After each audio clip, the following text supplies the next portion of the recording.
just like so, a little bit of orange, and I'm actually gonna put a little bit of yellow here in the background. Now the reason I do this is because I want to show a transition in the sky from yellow to orange, maybe a little bit of red on the bottom, which is not a bad idea. I think I'll do that. Something like this. Now red is very powerful, as you guys can tell. It will overpower any painting real quick. But in spray painting, I can say this, it's a little bit different with oils. You can blend the red and the orange together to lighten it up and to make more of a transition. See that? Okay, now yellow works the same way. Yellow, you can actually blend all the colors together, line it up. See that? Okay, now we don't want our sky to be the main objective of this painting, so I'm not putting too much detail into it, just a few colors. The objective of the painting is going to be what's in the front ground. So, let's create, I believe I want to create some trees back here. So the way I'm going to do that, I have some pre-cut magazine sheets. I'm going to go ahead and spray paint a little bit of black.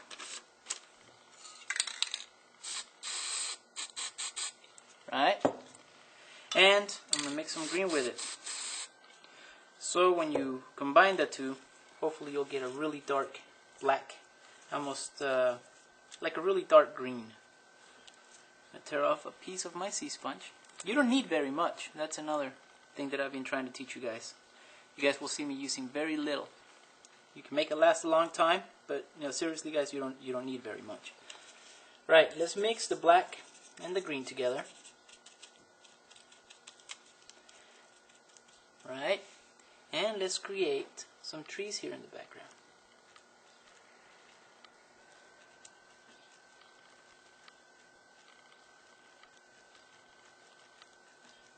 Now we're going to want to do this throughout our painting until we fill the background. What I'm going to do is I'm going to get this tool, and I'm going to carve out, doesn't have to be necessarily this tool guys, you guys can, a twig, a sharpened twig, a pencil, something sharp.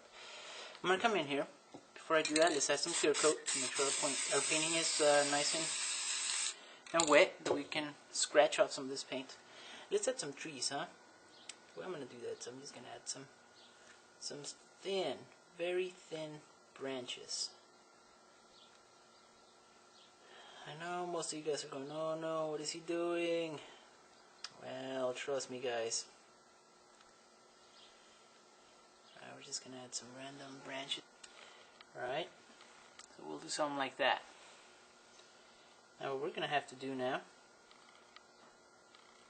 is create some ground, some terrain here on the bottom.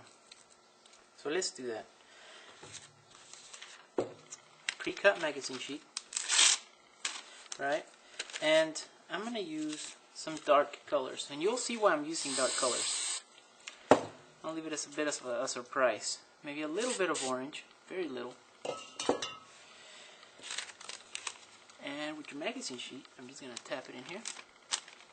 Like that. And create some terrain.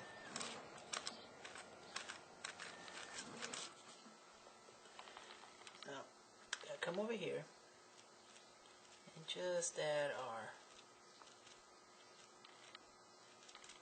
our leaves. I'm gonna go ahead and create some highlights. Okay, I'm just gonna add some random highlights right there. Maybe like that. Just a few right here. See how that's bringing out the colors? Awesome. Well, let's do that. Oh, on some of the tree leaves that we added, on the branches, adding some orange highlights.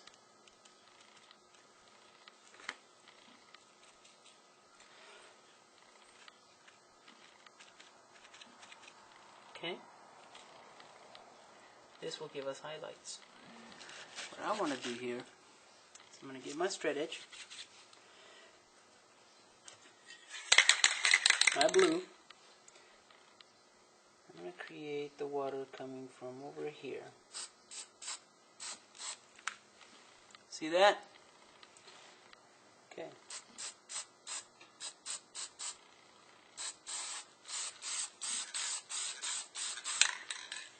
You guys can do that, right? Okay. You're going to have to practice using your straight edge to control the paint so you don't hit certain areas that you don't want to hit. Alright, let's work on, let's do another piece of land right here. Maybe the water curves this way. So, I'm going to use this magazine sheet, cover that in black, the colors that I've previously used, and piece of magazine. Remember guys, it's important to also use the colors that you use on the top to use on the bottom. It'll even out your painting so you don't have some pretty wild colors, blue and red over here and then black down here. It'll attract all the attention up there. So if you want to have a nice balanced painting, you want to balance the colors.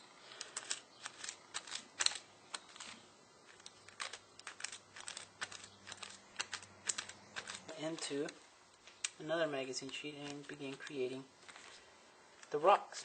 Since they have a green tonage to them, it makes it look like they have moss.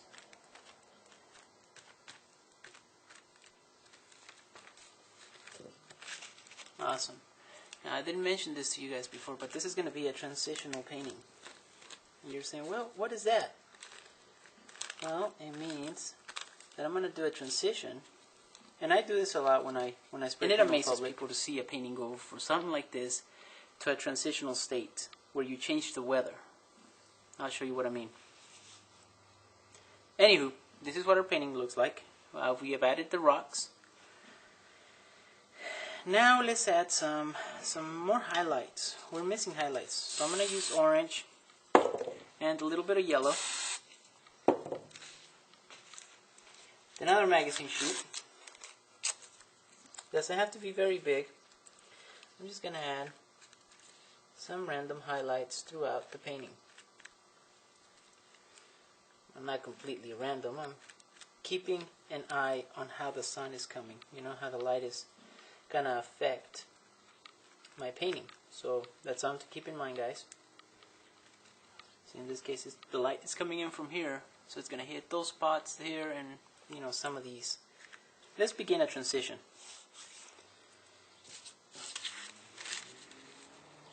I'm going to add some white to the top.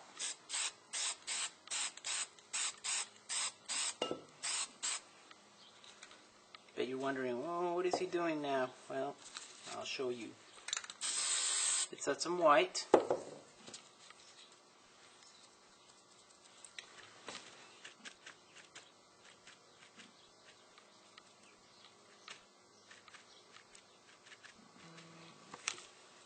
Yeah, see what I'm doing? We're going to do that throughout our painting.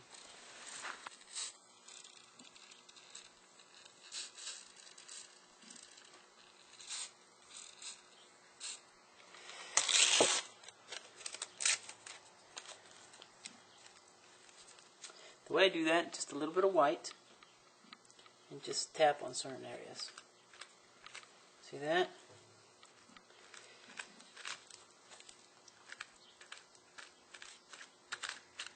Look at all the snow. Don't forget to add snow on the peaks of your... Alright, we added some, using our spraycasso funnel, some trees here in the background. See that? Darker ones?